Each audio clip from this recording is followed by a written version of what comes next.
Sketch the graph for the function f of x equals 4x divided by x squared plus 1 by determining the parts a through I. F of x equals 4x divided by x squared plus 1, which has a denominator, and the domain requires that the denominator cannot equal 0. So x squared plus 1 cannot equal 0. We can solve for x here by subtracting 1 from both sides, so x squared cannot equal negative 1. And then taking the square root of both sides, so x cannot equal plus or minus the square root of negative 1. The square root is an even root, and it's of a negative number here, so the even root of a negative number is not a real number. So x cannot equal positive or negative of a not real number. So there are no real numbers that x cannot be, and therefore for part A, the domain will be all real numbers, or negative infinity to positive infinity. For part B, we want to determine if there is any symmetry. This is done by evaluating f of negative x and comparing it to the original function f of x.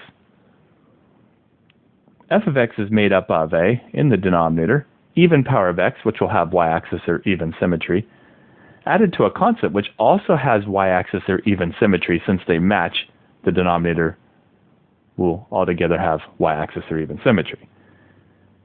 In the numerator, there's an odd power of x. This is an implied first power, which has origin or odd symmetry. Odd divided by even will be odd, so f of x will have origin or odd symmetry. F of negative x is 4 times negative x divided by negative x squared plus 1. 4 times negative x is negative 4x. A negative squared is a positive, and then x squared plus 1. The negative can move out front. We have negative of 4x over x squared plus 1. Comparing this to the original, it is exactly the same, except has a negative in front of it, which means that f of negative x equals negative f of x, which is the exact condition needed to have origin, also known as odd symmetry. This means that the graph will be its own mirror image over the y-axis followed by the x-axis. For part C, we want to determine the y-intercept. This is the point where the graph crosses the y-axis, defined by x equals 0. We can find the corresponding y-coordinate by plugging the x-coordinate back into the original function, so y equals f of 0, which is 4 times 0 over 0 squared plus 1. 4 times 0 is 0, 0 squared is 0, and then plus 1 is 1. 0 over any non-zero number equals 0. We had an x-coordinate of 0, we found a corresponding y-coordinate of 0. For part D, we want to determine the x-intercepts. These are the points where the graph crosses the x-axis, defined by y equals 0. Y, which is f of x, is going to be set to be 0, and we set it equal to the numerator only after it's canceled with any factors in the denominator that can cancel with it.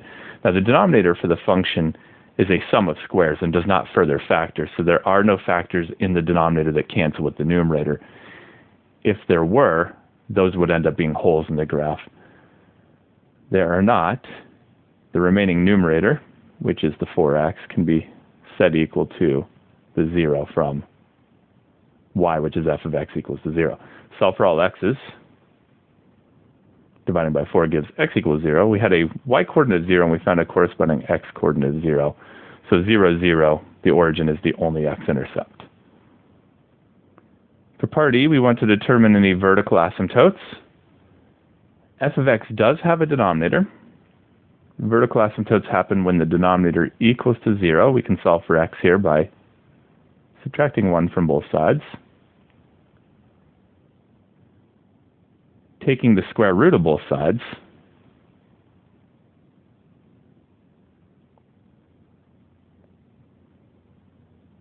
Which again is an even root of a negative number. So the result of that will be not real numbers. And to have vertical asymptotes, they have to be real numbers. So there are none. For part F, we want to determine if there are any holes in the graph. Holes occur when the numerator and the denominator have common factors that can cancel, and that's not happening here, so there are none. For part G, we want to determine the end behavior, horizontal asymptotes or slant asymptotes. F of x has a polynomial term in the numerator that has a power of 1 for the highest power term. There's only one term up there. And in the denominator has a highest power term of 2. Since the denominator is greater than or equal to the numerator in power, there will be a horizontal asymptote. Since it's greater, the horizontal asymptote should be y equals 0. We'll see if that's the case. The horizontal asymptote is determined by setting y equal to the limit as x approaches positive or negative infinity of the function, which is 4x divided by x squared plus 1. If we plug in positive or negative infinity to this, we have positive or negative infinity in the numerator over positive or negative infinity squared in the denominator. We will have infinity over infinity. It's an indeterminate form, but what we can do is divide the numerator and denominator by the highest power of x in the denominator. So this is going to equal the limit as x approaches positive or negative infinity of dividing everything by the highest power of x in the denominator, which is x squared. We have the numerator over x squared. And then we have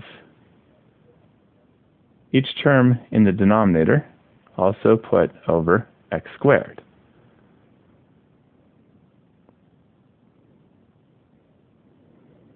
We can now reduce x's wherever possible. For the term in the numerator, an x in its denominator can cancel with an x in its numerator, leaving a 4 over x.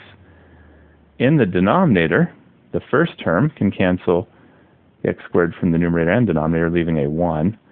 The second term has no x's to cancel, so it will remain as a 1 over x squared. Now each term that is a constant divided by x to a positive power will go to 0 as x approaches positive or negative infinity.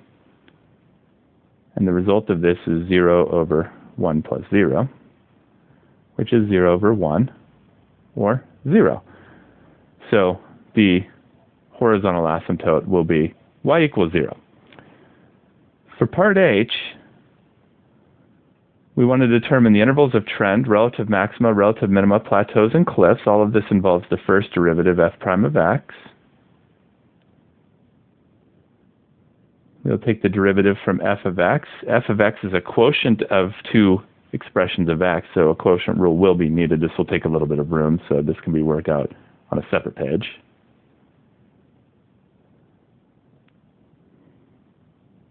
So f of x is 4x divided by x squared plus 1.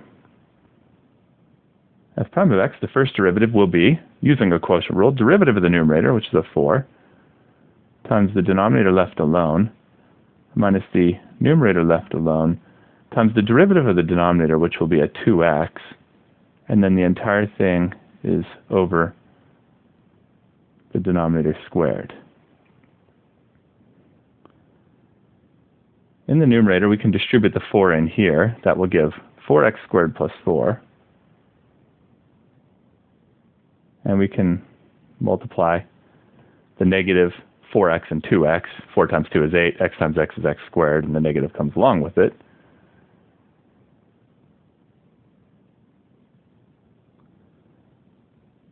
And we will leave the denominator alone. We can combine like terms in the numerator. There's only a single constant term, but the 4x squared minus 8x squared will give a negative 4x squared.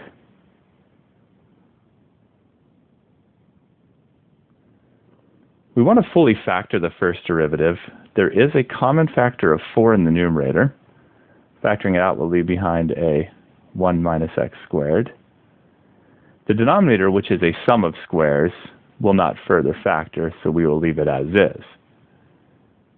In the numerator, there is a difference of squares left over after having factored out the 4 that will factor further into 1 plus x and 1 minus x. And we'll leave the denominator as is. There's the version of the first derivative we're going to want, so that can be put into place here. It was 4 times 1 plus x times 1 minus x, and the entire thing over x squared plus 1, and then squared. So we have the first derivative written as a single fraction. All powers are positive, and it's fully factored. We can now set the numerator equal to 0 and the denominator equal to 0 and solve for all x's. From the numerator, because it's factored, 1 plus x factor will give x equals negative 1. 1 minus x factor will give x equals positive 1. In the denominator, we need the x squared plus 1 to equal 0, which means that x squared equals to negative 1. And solving for x will equal plus or minus the square root of negative 1, which again is not real numbers because of the even root of a negative number. We'll now check to see which of these are in the domain. The domain's all real numbers. Negative 1 and positive 1 are real numbers. They're in the domain, so they are critical numbers. X equals plus or minus the square root of negative 1 are not real numbers and are not in the domain and are not going to be critical numbers. We can now draw a domain line representing the domain. It has no left end because it begins at negative infinity, and it has no right end because it ends at positive infinity.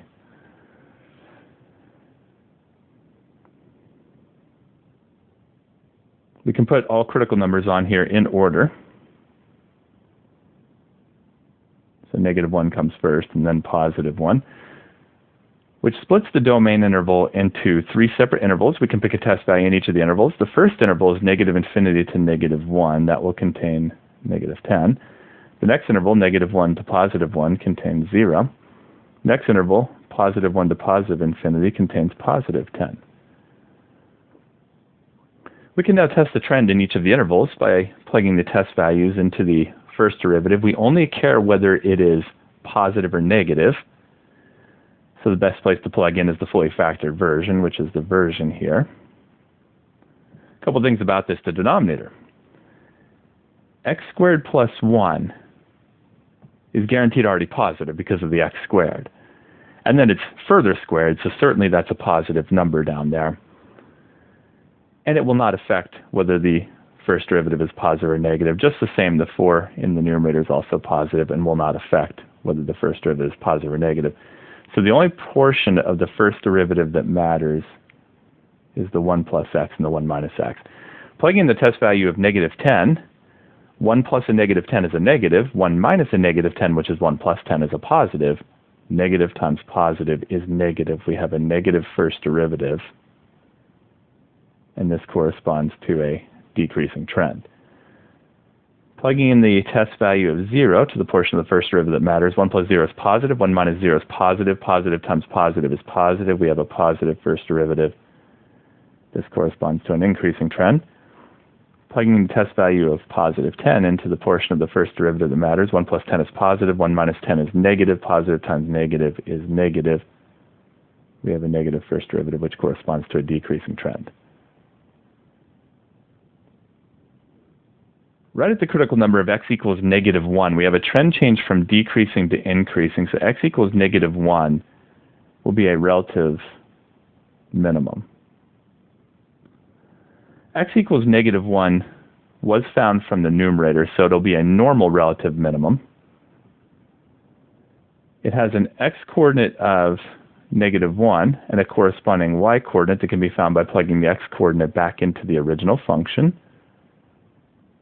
So y equals f of negative 1, which is 4 times negative 1 over negative 1 squared plus 1.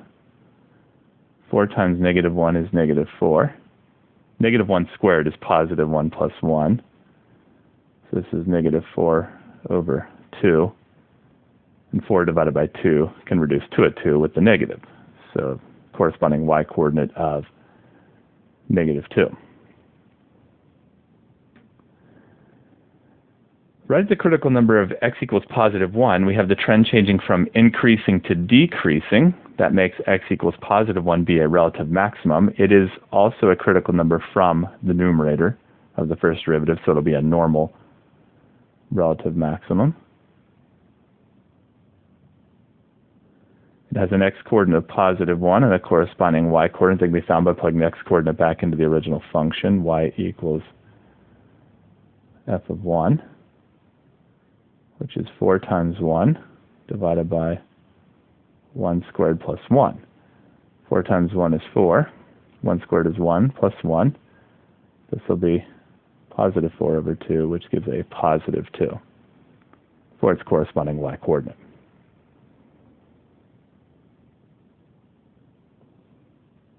For part I, we want to determine the intervals of concavity and any inflection points. All of this involves the second derivative, f double prime of x, which we'll take from the first derivative, but it's best not to take it from the fully factored version, and we'll need a little bit of room, so we can go to the other page here.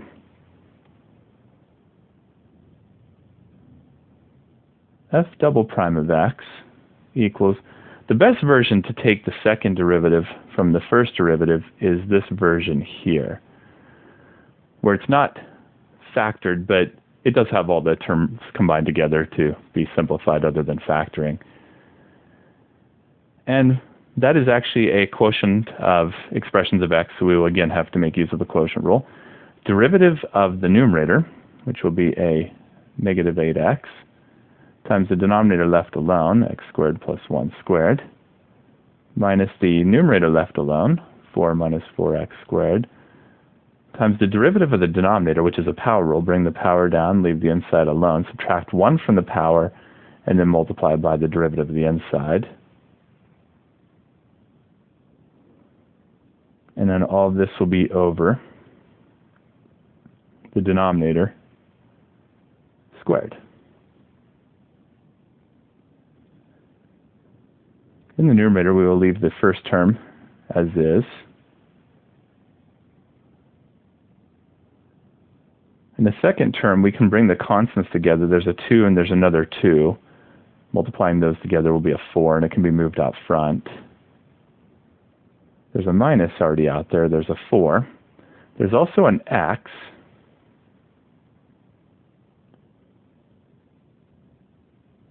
There is a 4 minus 4x squared. And there is a x squared plus 1.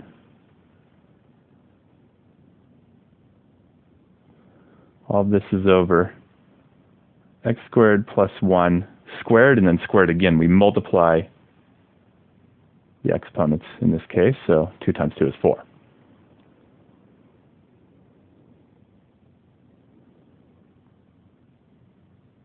We want to fully factor the second derivative, and there are common factors between the terms in the numerator. For one thing, there is a power of x squared plus 1. It's to the power 2 here, and it's to the power 1 here. We can factor that out.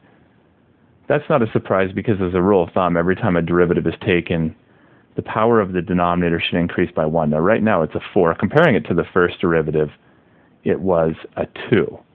And it's become a 4. It's gone up by 2, and it should only go up by a power of 1 after taking a derivative. And that's because we have in the numerator a common factor that will cancel it back down. Let's start with factoring out that common factor.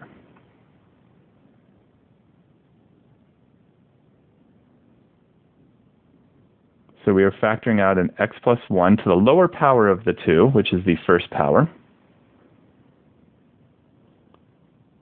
Factoring is division. Division is subtraction of exponents. We're taking out the first power, so 2 minus 1 is going to become a 1. And there's what we'll have left over for that term. And for the second term, we take out the entire power of it. So there's what's left over after factoring. We have a -8x times an x squared plus 1 to what will now be a first power, and then minus 4x times a 4 minus 4x squared.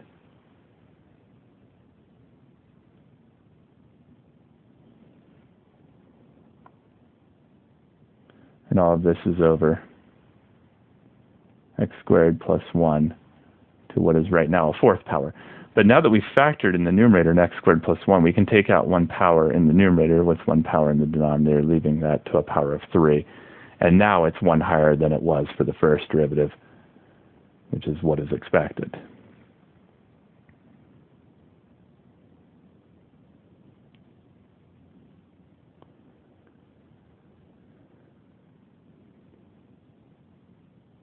In the numerator, we can distribute the negative 8x in to the x squared plus 1, and that'll be negative 8x cubed minus 8x.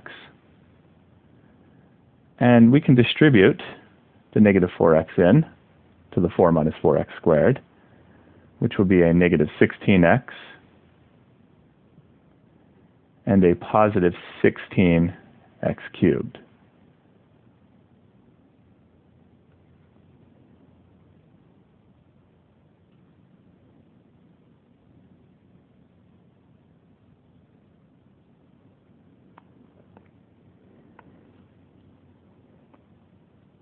We can combine like terms together in the numerator.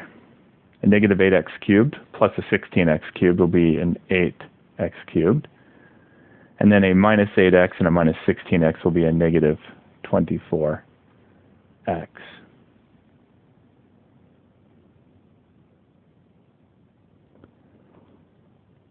We want to fully factor the second derivative.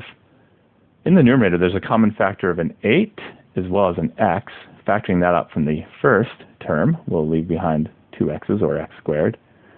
From the second term, the 24 divided by 8 will become a 3, and we factored out the x, so it'll just be the minus 3. Divided by, in the denominator, is a sum of squares which does not further factor, so we will leave that alone.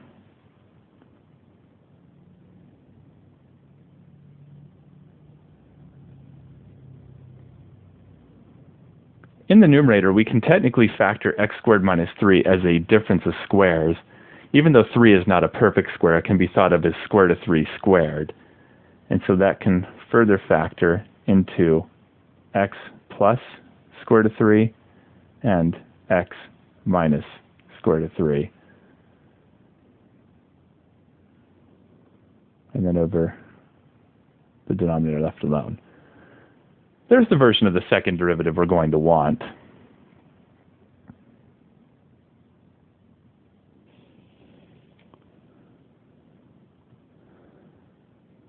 So it came out to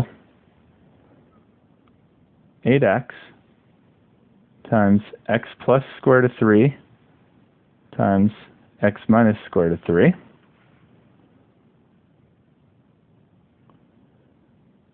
And then all over x squared plus 1 quantity cubed. So we have the second derivative written as a single fraction. All powers are positive, and it is fully factored, so we can set the numerator equal to 0 and the denominator equal to 0 and solve for all x's. The numerator is fully factored, so we can see from the x factor that x equals 0. From the x plus the square root of 3 factor, x equals the negative square root of 3. And from the x minus the square root of 3, x equals positive square root of 3. From the denominator, we have x squared plus 1 equals 0. We can solve for x by subtracting 1 from both sides and taking the square root of both sides, which will have it become positive or negative square root of negative 1. That again is an even root of a negative number, and it won't be a real number. We'll now check to see which of these are in the domain. The domain's all real numbers, so all three of these are real numbers. The square root of 3 and the negative square root of 3 are real numbers. They're not an integer. That would be a decimal number of some sort, but they are a real number by not being imaginary. the x equals plus or minus the square root of negative 1 will be imaginary numbers, not real. They're not in the domain. So x equals 0, x equals negative square root of 3, and x equals positive square root of 3 are the only three. They are candidate numbers. We can now draw a domain line. It has no left end because it starts at negative infinity, and it has no right end because it ends at positive infinity. We can put all candidate numbers on here in order. Negative square root of 3 will come first, and then 0, and then positive square root of 3. This splits the domain interval up into 4 separate intervals. We can pick a test value in each of the intervals. The first interval, negative infinity to negative square root of 3, will contain negative 10. The next interval, negative square root of 3 to 0. Square root of 3 is something bigger than the square root of 1, which is a 1, and less than the square root of 4, which is a 2. It's somewhere between 1 and 2. It's about 1.7. So negative square root of 3 will be about negative 1.7. So negative 1 will be in this interval, and for the same reason, positive 1 will be in the next interval, and then positive 10 will be in the last interval. We can now test the concavity by plugging the test values into the second derivative. We only care whether it is positive or negative, so we're going to be able to plug into the fully factored version, which is this. A couple things about this. In the denominator, the x squared plus 1, because it's x squared, it will always be a positive number added to 1, which will certainly be a positive number. So that entire denominator is positive. And the 8 in the numerator is also positive. So those will not affect whether the second derivative is positive or negative. So the only portion that matters is the x plus the square root of 3 and the x minus the square root of 3. Plugging in the test value of negative 10 will give negative 10, which is negative, times negative 10 plus the square root of 3, which is negative, times negative 10 minus the square root of 3, which is negative. All three of those are negative. 3 negatives equals a negative. We have a negative second derivative. This corresponds to concave down. Plugging in the test value of negative 1 to the portion of the second derivative that matters will give a negative 1, which is negative. Negative 1 plus the square root of 3, square root of 3 is bigger than 1, will be a positive. And then negative 1 minus the square root of 3 will be a negative. We have a negative times a positive times a negative. The two negatives make a positive. So overall, we will have a positive second derivative. This corresponds to concave up. Plugging in the test value of 1 to the portion of the second derivative that matters. 1 is positive. 1 plus the square root of 3 is positive. 1 minus the square root of 3 is negative. Positive times negative will be negative. We have a negative second derivative. This corresponds to concave down. And then plugging in the test value of 10 to the portion of the second derivative that matters. 10 is positive. 10 plus the square root of 3 is positive. 10 minus the square root of 3 is positive. Positive times positive is positive. We have a positive second derivative, which corresponds to concave up. Right at the candidate number of x equals negative square root of 3, we have the concavity changing from concave down to concave up. So x equals negative square root of 3 will be an inflection point. It has an x-coordinate of negative square root of 3 and a corresponding y-coordinate that can be found by plugging the x-coordinate back into the original function. So y equals f of negative square root of 3, which is 4 times negative square root of 3 divided by negative square root of 3 squared plus 1. 4 times negative square root of 3 is negative 4 square root of 3. A negative squared is a positive. Square root of 3 squared is 3, and then plus 1. So this is negative 4 square root of 3 over 4. The 4's cancel, and we get negative square root of 3.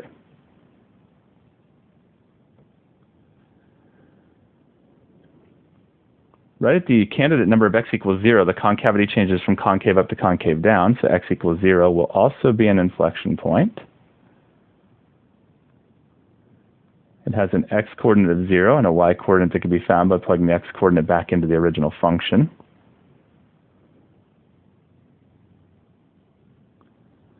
That's going to give 4 times 0 over 0 squared plus 1. 4 times 0 is 0, 0 squared plus 1 is 1, and 0 divided by 1 is 0, so it'll be 0, 0. And then right at the candidate number of x equals the positive square root of 3, we have the concavity changing from concave down to concave up, so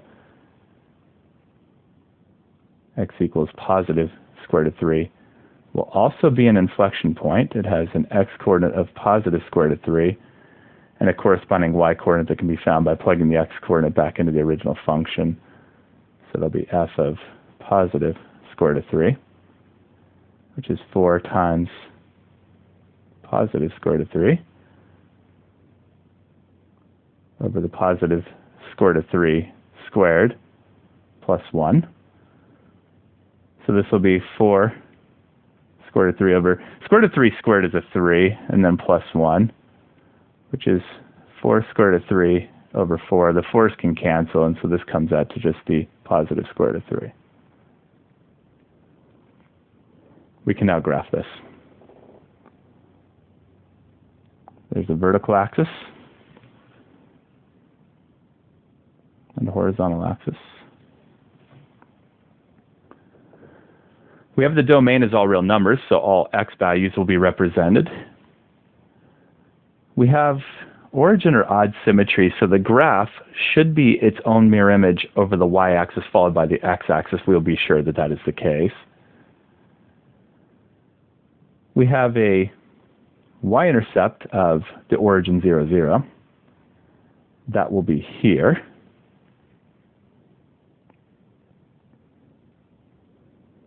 And we can label that.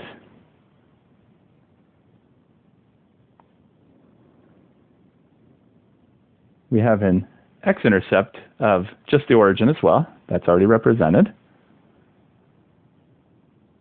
There are no vertical asymptotes. There are no holes. We do have a horizontal asymptote. We found y equals 0 to be the horizontal asymptote. So a dashed line can be put here and at the other end as well. We should have it approaching that horizontal asymptote on the left end and right end. So over here it should get closer to that horizontal asymptote, and then over here as well. We will be sure that it does that.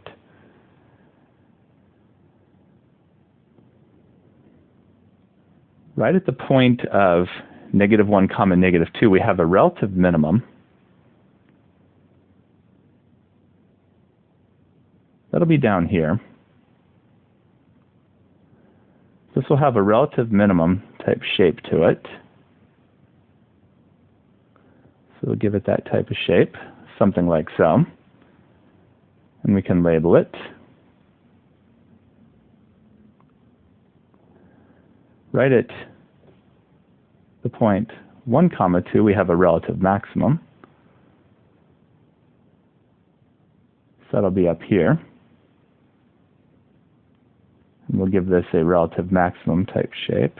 It'll look something like so. And we can label that.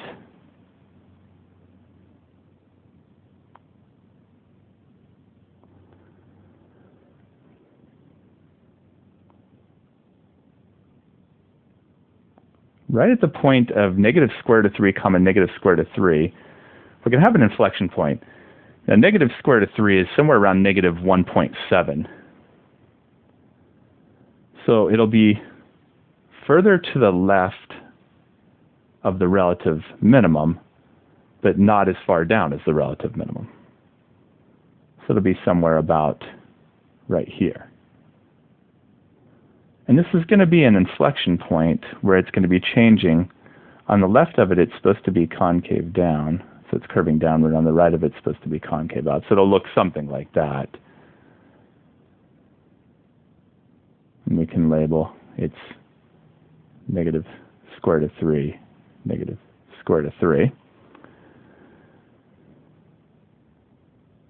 Right at the point 0, 0, we have another inflection point, and it's changing on the left concave up. So it's going to be a concave up shape here, and then it's going to change over to being concave down. So it'll look something like that. And then right at the point of square root of 3 comma square root of 3, we have another inflection point. Square root of 3 is about 1.7, so it's further to the right of the relative maximum, but not as high up as the relative maximum. So it'll be somewhere about right here.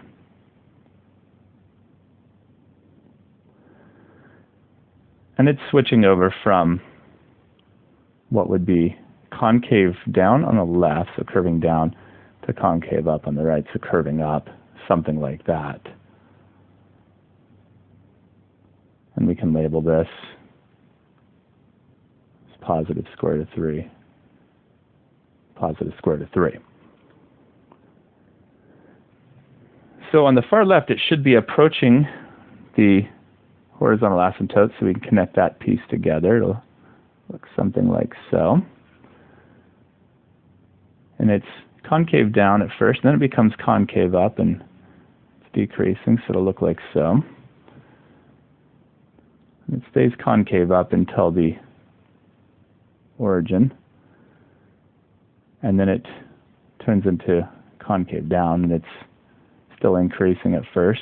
Now it's decreasing and concave down, and then it changes to concave up while still decreasing, and it's got to approach again the horizontal asymptote on the right.